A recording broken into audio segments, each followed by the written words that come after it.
Well, a great big howdy, folks. Good to see you, and thank you for allowing me into your homes this morning. I'd like to begin with I have a couple of tributes this morning, and the first one is to a young man over in Wilson, North Carolina, named Kendall Nichols. Kendall was diagnosed with cancer back in the previous year, but he did not let that get him down.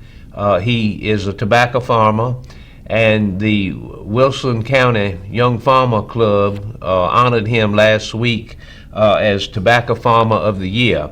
And I would like to share this with you. This is an article from the Wilson Daily Times written by Drew Wilson, one of their good correspondents. Fellow farmers and members of the Wilson County Young Farmers Association surprised Kendall Nichols on Wednesday, awarding him the 2023 Wilson County Outstanding Tobacco Farmer honor. "We were very honored for Kendall to receive this award," said Nichols' sister, Jana Hennett. "Farming has always been his passion, his pride and joy. We are very proud of him and excited that he was able to receive that award." Hennett said Nichols was very surprised when his farming friends showed up with the award. "He just lit up when they told him what they were here for. I had known about it for probably a couple of months now and did not let him know," Hennett said. "They just surprised him and came here to the house, and he had no clue they were coming, so he truly was shocked." Halfway into the 2022 growing season, Nichols was diagnosed with rectal cancer. Farmers in the Rock Ridge area stepped up to help Nichols bring in the harvest. "His friends have really stuck by him the last couple of years," Hennett said. Kendall could not have continued to farm without their support. Hennett said her 21-year-old son, John Hennett, has worked with Nichols since he was 8 years old. So he really took over, and especially this past year, Kendall was able to sit in the truck and tell John exactly how he wanted it done, Jana Hennett said. Norman Harrell, director of the North Carolina Cooperative Extension's Wilson office, was among those in attendance to present the award to Nichols. Harrell said Nichols is a lifelong farmer from the Rock Ridge community who graduated from North Carolina State University's Ag Institute. Harrell said Nichols is known for being a hard-working, hands-on farmer. He really has the reputation, and the other farmers know that he's a guy that is going to be out there doing everything that needs to be done to raise his crops hands-on, and he has done a good job of it, Harrell said. A social media post with photos from Wednesday's presentation reached 12,292 people as of Friday afternoon. He was nominated and received that for his outstanding production of tobacco. "This is an award we normally present at the Wilson County Young Farmers Awards banquet, but we talked with a number of his family and friends, and we wanted to go ahead and get it to Kendall and give him that recognition that he deserves." Nichols fell recently, and it has set the farmer back. "After he fell, we just wanted to go ahead and get it in his hands," Harrell said. "Kendall has always been one that doesn't like attention," Harrell added. "He doesn't like the spotlight on him, but we are thankful that the family allowed us to do that. We surprised him, and I think he enjoyed it." Congratulations to Kendall Nichols, and God bless him. We pray for his recovery and well-being, and it's an award well-deserved and very ever so appropriate. Something was said previously about another tribute this morning. One of the great icons of, I'll just say, society is Smokey the Bear. And Smokey has been such a great spokesperson for the prevention of forest fires. And I'd like to take some time to investigate Smokey and to applaud his work in preventing fires. For nearly 80 years, the friendly face of Smokey Bear has been a familiar sight to generations of Americans, and has been a central part of the U.S. government's efforts to prevent wildfires. This lovable character, a brown bear wearing a ranger's cap and sometimes carrying a shovel, has been featured on billboards, posters, and postage stamps, as well as in magazine, television, and radio public service announcements. Today, Smokey even appears in internet videos. But now, as always, his message is the same, reminding all Americans to be careful with matches, fully extinguish their campfires and grills, and exercise caution when handling fire.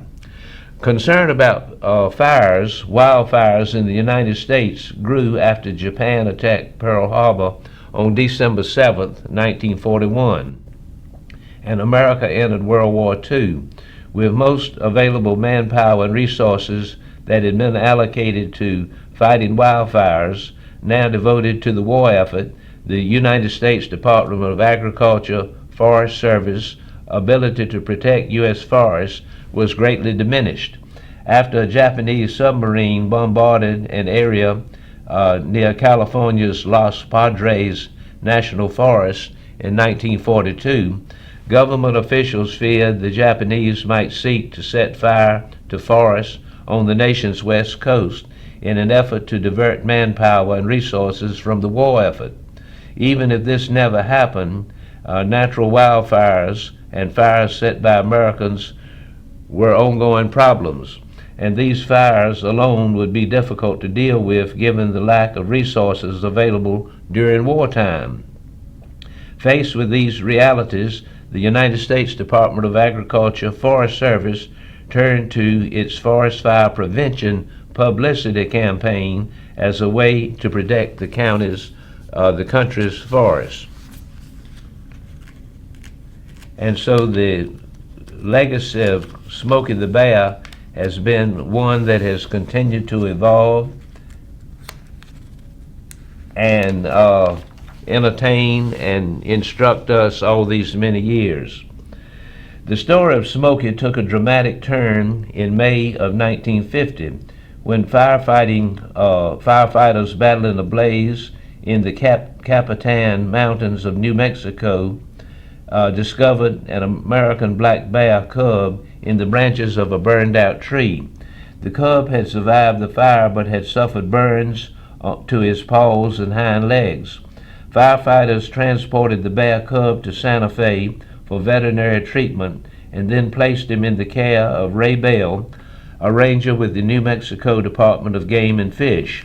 The young bear was nicknamed Hotfoot Teddy, but he was renamed Smokey in honor of the fire prevention mascot. The story of the real-life Smokey Bear attracted national attention. After the cub recovered from his burns, he was transported to the National Zoo in Washington, D.C., where people came from across the country to visit him. So many people wrote letters to Smokey that he was eventually assigned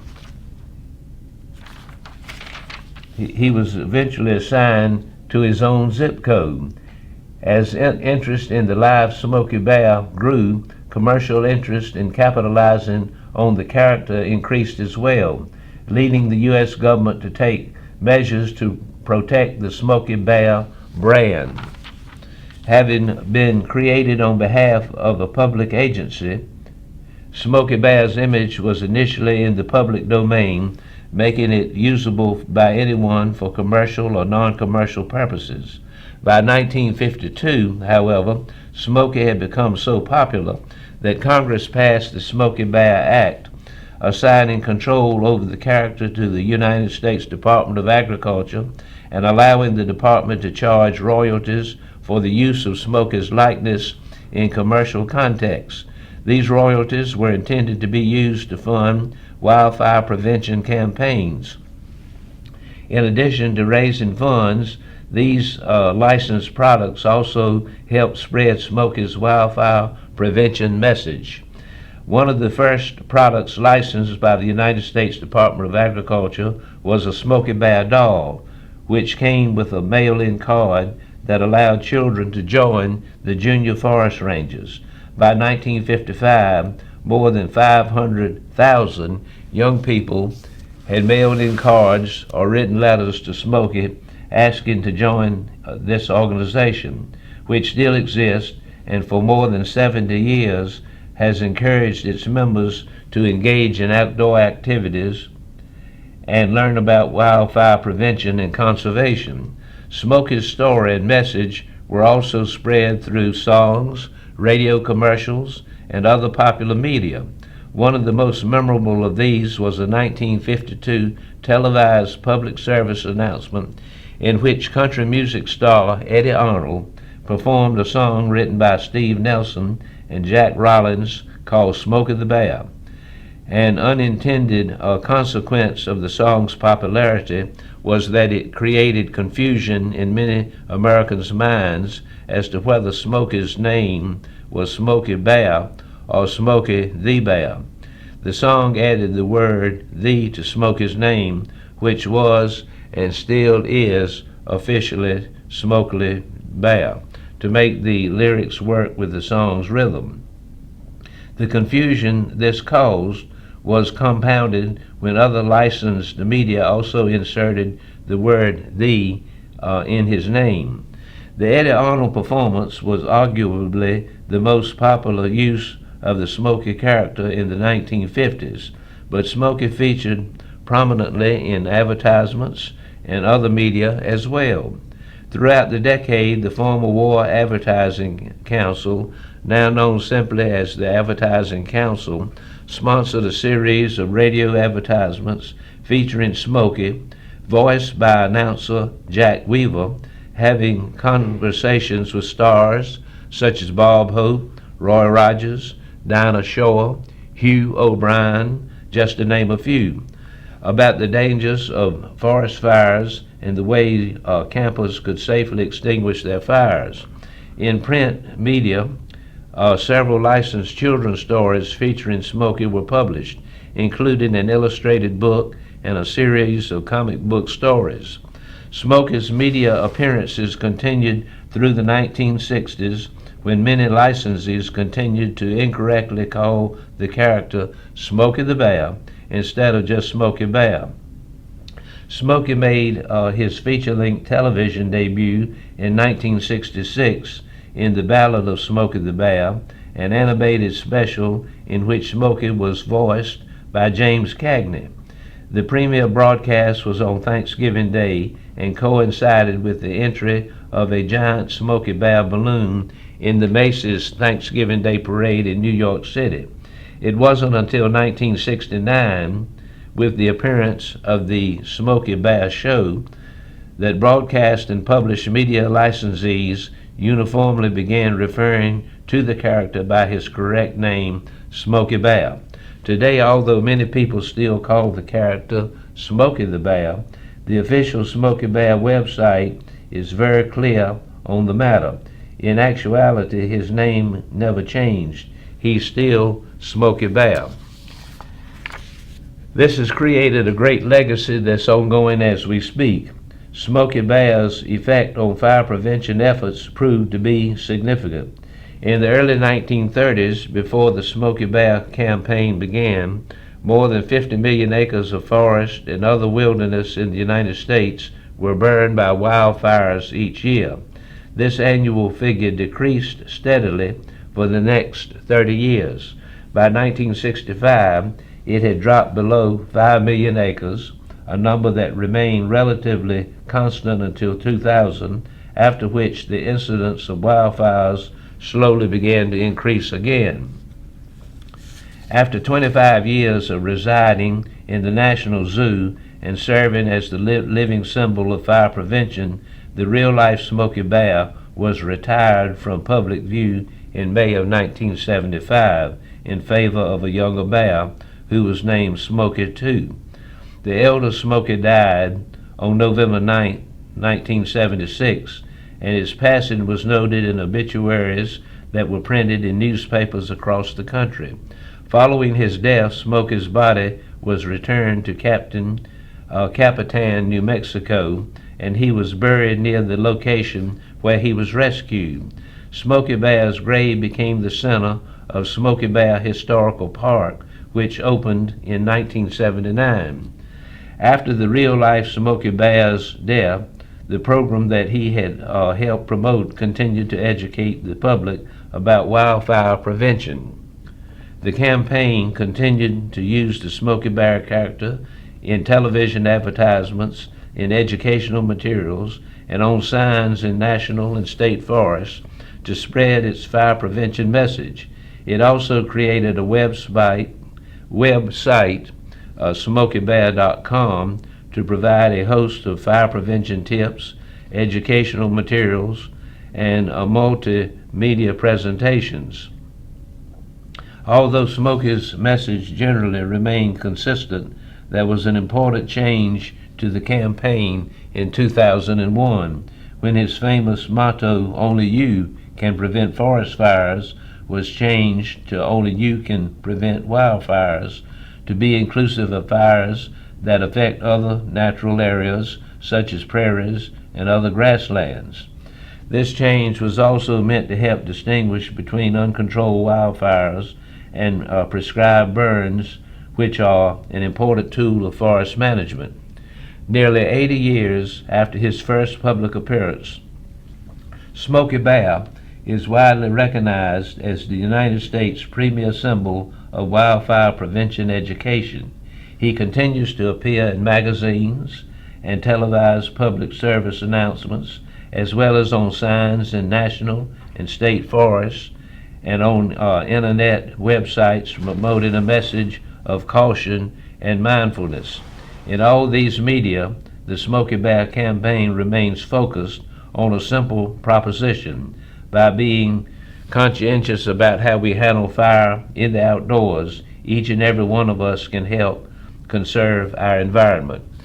Smokey Bear is a great icon, a great role model, and we look upon his presence with great affection. This is all the time I have this morning. I've enjoyed being with you. Thank you for letting me come into your homes. Have a good week, and I look forward to seeing you next week. God bless you.